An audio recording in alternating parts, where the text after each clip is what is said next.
பார்த்து பேசும் முன்னை முதல் காதல் சிந்தும் கண்ணை அணைக்காமல் போவேனோ ஆருயிரே நிழல் போல விடாமல் உன்னை. Hey hello welcome back to സിലാഷ. ഇത് നമുക്ക് ആമസോണിൽ നിന്ന് ഒരു പ്രോഡക്റ്റ് എത്തിയിട്ടുണ്ട്. എന്താ നമുക്ക് നോക്കിയാലോ? വാ നമുക്ക് നോക്കാം എന്താണെന്ന്. വേറൊന്നുമല്ല, ഭയങ്കര ട്രെൻഡിങ് ആയിട്ട് നിൽക്കുന്ന ഈ ഒരു ഡാസ്ലറിൻ്റെ DLC 025 എന്ന് പറഞ്ഞിട്ടൊരു ഷെയ്ഡ്, ഹേസൽ നട്ട് എന്നും പറയൂട്ടോ ഈ ഒരു ഷെയ്ഡിനെ. അപ്പോൾ ഇതാണ് നമ്മൾ വരുത്തിച്ചേക്കണത്. ഇതിൻ്റെ പാക്കേജിനെ കുറിച്ച് പറയുകയാണെങ്കിൽ എൻ്റെ പൊന്നെ എത്ര നേരം കഴിഞ്ഞിട്ടാണെന്നറിയോ ഞാനിതൊന്ന് തുറന്നത്. കുറേ നേരം ഞാൻ കൈ കൊണ്ട് തുറക്കാൻ പറ്റുമെന്ന് നോക്കി അവസാനം പോയി കത്തി എടുത്തുകൊണ്ട് വന്ന് മുറിച്ചാണ് ഈ ഒരു ലിപ്സ്റ്റിക്ക് ഞാൻ പുറത്തേക്ക് എടുത്തത്. നിങ്ങൾക്കിത് കാണുമ്പോൾ ഒരു പീച്ചി ബ്രൗൺ ആയിട്ട് തോന്നും, പക്ഷേ ഇതൊരു പീച്ചി ബ്രൗണിൽ നമ്മൾ ആമസോണിലും അല്ലെങ്കിൽ ഓൺലൈനിലൊക്കെ നോക്കുമ്പോൾ ഇതിൻ്റെ ഇമേജ് ഒരു ഭയങ്കര കൊക്കോ ബ്രൗൺ ഷെയ്ഡിലാട്ടോ വരുന്നത്. ഇതിൻ്റെ ആക്ച്വൽ ഷെയ്ഡ് എന്താണെന്ന് ഞാൻ നിങ്ങൾക്ക് കാണിച്ചു തരാം. ആദ്യം തന്നെ നമ്മുടെ കയ്യിലൊന്ന് സ്വാച്ച് ചെയ്ത് നോക്കാം. നോക്കി എത്ര അടിപൊളി കളറാണെന്ന് നോക്കി. ഒരു എന്താ പറയുക, ഒരു എർത്തി ബ്രൗൺ കളറാണ്. ഇതിൻ്റെ സ്മെല്ലൊന്നും കൊള്ളില്ല കേട്ടോ, ഒരു മെഡിസിൻ്റെ സ്മെല്ലാണ്. അപ്പോൾ നമ്മളൊന്ന് അപ്ലൈ ചെയ്ത് നോക്ക് എന്ത് ബ്യൂട്ടിഫുൾ ആയിട്ടുള്ളൊരു കളറാണെന്ന്. പിന്നെ ഇതിൻ്റെ കൺസിസ്റ്റൻസി പറയുകയാണെങ്കിൽ ഒരു ക്രീമി കൺസിസ്റ്റൻസി ആട്ടോ. ഇവർ മാറ്റ് എന്നൊക്കെയാണ് പറയുന്നത്, പക്ഷേ നമുക്ക് ഇങ്ങനെ ഓവർ ഡ്രൈ ഒന്നും ആയിട്ട് തോന്നില്ല. അങ്ങനെ നമ്മൾ രണ്ട് ലിപ്സിലേക്ക്, ലോവർ ലിപ്പിലും അപ്പർ ലിപ്പിലും ജസ്റ്റ് ഒന്ന് സ്പ്രെഡ് ചെയ്ത് കൊടുത്തപ്പോൾ അടിപൊളി.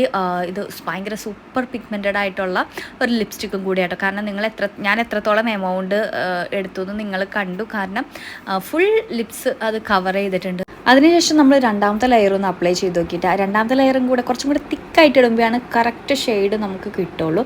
അപ്പോൾ കണ്ടോ, രണ്ടാമത്തെ ലെയറും കൂടി ഇട്ട് കഴിയുമ്പോൾ നിങ്ങൾക്ക് ആ ഒരു കറക്റ്റ് ഷെയ്ഡ് കിട്ടും. ഈ ഒരു ഷെയ്ഡ് എന്ന് പറയുന്നത് fair to dark skin colour ടോണുള്ളവർക്ക്, അതായത് എല്ലാ സ്കിൻ കളർ ടോണുള്ളവർക്ക് അടിപൊളിയായിരിക്കും. പിന്നെ ഏത് കളറാണോ അതനുസരിച്ച് ഇത് ചേഞ്ച് ചെയ്യും, അത് ഒബ്വിയസ്ലി ചേഞ്ച് ചെയ്യും.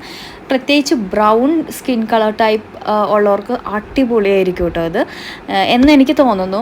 അപ്പോൾ ഇതാണ് നമ്മുടെ ആ ഒരു ഷെയ്ഡും കാര്യങ്ങളൊക്കെ. നിങ്ങൾക്ക് ഇഷ്ടപ്പെട്ടോ? എന്തായാലും 186 റുപ്പീസിന് ഇത് ഭയങ്കര വേർത്തി ആയിട്ട് എനിക്ക് തോന്നി കേട്ടോ. പിന്നെ ഇതിൽ ഒത്തിരി ഫീച്ചേഴ്സ് പറയുന്നുണ്ട്. സ്മച്ച് പ്രൂഫ്, ട്രാൻസ്ഫർ പ്രൂഫ്, പിന്നെന്താ വാട്ടർ പ്രൂഫ്, മാറ്റ് ടൈപ്പ്, അങ്ങനെയൊക്കെ കുറേ പറയുന്നുണ്ട്. അപ്പോൾ ആദ്യത്തെ മാറ്റ് ടൈപ്പ് ആണോ എന്ന് ചോദിച്ചാൽ ഫുള്ളി ഇത് മാറ്റ് ടൈപ്പായിട്ട് എനിക്ക് തോന്നിയിട്ടില്ല. കാരണം ചെറിയൊരു ക്രീമിനെസ് ഉണ്ട്. പിന്നെ ട്രാൻസ്ഫർ പ്രൂഫ് ആണോ എന്ന് ചോദിച്ചാൽ അതും ഞാൻ ടെസ്റ്റ് ചെയ്തിട്ടുണ്ട്, അത് ഞാൻ നിങ്ങൾക്ക് കാണിച്ചു തരാം. പിന്നെ ഇതിൻ്റെ ലോങ് ലാസ്റ്റിംഗ് എന്ന് പറയുന്നുണ്ട്, അതും ഞാൻ ടെസ്റ്റ് ചെയ്തിട്ടുണ്ട്. അപ്പോൾ നിങ്ങൾ ഈ വീഡിയോ ഫുള്ള് കാണുക, എന്നിട്ട് നിങ്ങൾ ഓർഡർ ചെയ്യുക കേട്ടോ. അപ്പോൾ ഞാനിത് മൊബൈൽ ഫോണിലെടുത്ത വീഡിയോ കേട്ടോ. ഇതിൽ കാണുന്ന ഷെയ്ഡ് ഇതാണ്. ക്യാമറയിൽ കാണുമ്പോഴും മൊബൈൽ ഫോണിൽ കാണുമ്പോഴും ചിലപ്പോൾ വ്യത്യാസങ്ങളുണ്ടാവാം. അപ്പം ഇതാണ് നാച്ചുറൽ ലൈറ്റിലെടുത്ത വിത്തൗട്ട് ഫിൽറ്റർ കേട്ടോ. അത് കഴിഞ്ഞിട്ട് നമ്മൾ 1:15 നമ്മൾ അപ്ലൈ ചെയ്തത്. അതിനുശേഷം നമ്മൾ ഫുഡൊക്കെ കഴിച്ച് പിന്നെ ഒരു ഉറക്കമൊക്കെ ഉറങ്ങി അത് എത്രത്തോളം ലോങ് ലാസ്റ്റ് ചെയ്യുമെന്നുള്ളത് ടെസ്റ്റ് ചെയ്യാൻ വേണ്ടിയാണ്. അപ്പോൾ ഫുഡൊക്കെ കഴിച്ചു കഴിഞ്ഞിട്ട് നമ്മൾ പോയി കിടന്ന് ഉറങ്ങിയിട്ടോ. ഫുഡ് കഴിച്ചിട്ട് നമ്മൾ മുഖമൊക്കെ കഴുകി കുറച്ചൊക്കെ സൂക്ഷിച്ചിട്ടാണ് ഞാൻ കഴുകിയത്, എങ്കിലും അത് അവിടെ തന്നെ ഉണ്ട്. ഇതിൻ്റെ റിവ്യൂ പറയാനായിട്ട് വന്നത്. നമ്മളൊരു 1:15 ഈ ഒരു ലിപ്സ്റ്റിക്ക് അപ്ലൈ ചെയ്തത്. ഇപ്പം എത്രയായി? 8:15 അപ്പോൾ ഏകദേശം ഒരു 7 മണിക്കൂറായിട്ടുണ്ട് കേട്ടോ. ഇത് ട്രാൻസ്ഫർ പ്രൂഫ് ആണെന്നൊക്കെയാണ് ഇതിൽ എഴുതിയേക്കുന്നത്, പക്ഷേ ട്രാൻസ്ഫർ പ്രൂഫ് ഒന്നുമല്ല. കാരണം എന്താണെന്ന് വെച്ചാൽ നമ്മളിത് ഇങ്ങനെ ഒരു കിസ് ടെസ്റ്റ് ചെയ്യുമ്പോഴും അതുപോലെ തന്നെ ജസ്റ്റ് ഒന്ന് വൈപ്പ് ചെയ്യുമ്പോഴും ചെറിയ രീതിക്ക് ഇതിൻ്റെ കളർ ഇളകി പോരുന്നുണ്ട്. പക്ഷേ ഇത് നന്നായിട്ട് ലാസ്റ്റ് ചെയ്യുന്നുണ്ട്. ഇപ്പോൾ 7 മണിക്കൂറായിട്ടും ഇത്രയും എൻ്റെ ചുണ്ടിലുണ്ടെങ്കിൽ നന്നായിട്ട് ലാസ്റ്റ് ചെയ്യുന്നുണ്ട്. ഇപ്പം ഞാൻ എന്തായാലും കുളിക്കാൻ പോകുമ്പോൾ നമ്മൾ ഫേസ് മാത്രം കഴുകിയിട്ട് ഈ ലിപ്പ് സ്ക്രബ് ചെയ്യാതെ ഞാൻ വരാം. അപ്പോൾ നമുക്കറിയാം മാക്സിമം കിടക്കാൻ പോണേക്കാളും മുന്നേ ഞാൻ ജസ്റ്റ് കാണിച്ചു തരാം എന്താണ് ലിപ്സ്റ്റിക്കിൻ്റെ അവസ്ഥ എന്ന്. അപ്പോൾ നിങ്ങൾക്ക് ഏകദേശം ഒരു ഐഡിയ കിട്ടും. അതായത് നമ്മൾ ഇത് വാങ്ങിയ പ്രൈസ് വെച്ച് നോക്കുമ്പോൾ ഇത് ഭയങ്കര വേർത്തായിട്ട് നമുക്ക് തോന്നും കേട്ടോ. നല്ല അടിപൊളി വേർത്തിയായിട്ട് നമുക്ക് തോന്നും. അപ്പോൾ അത്രേ ഉള്ളൂ കേട്ടോ.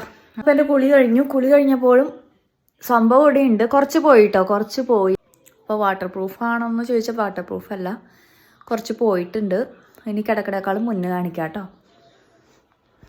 ഇതിപ്പോൾ രാത്രി 10 മണിയായിട്ടുണ്ടാവും കേട്ടോ. ഭക്ഷണം കഴിച്ചിട്ട് ഞാൻ മുഖം വായൊക്കെ ഒന്ന് കഴുകണതാണ്. അതിൻ്റെ ഒപ്പം ഞാൻ ലിപ്സ്റ്റിക്ക് തേച്ച് കളയാണ്. അപ്പോൾ വളരെ പെട്ടെന്ന് തന്നെ പോയി. എന്തായാലും 10 മണി വരെ അതിൻ്റെ ഷെയ്ഡ്, അതായത് അതിൻ്റെ ആ ഒരു ടിൻറ്റ് നിന്നിരുന്നു. അപ്പോൾ ഇത്രയേ ഉള്ളൂ. എല്ലാവർക്കും ഇഷ്ടപ്പെട്ടെങ്കിൽ കീപ് സപ്പോർട്ടിങ് മീ.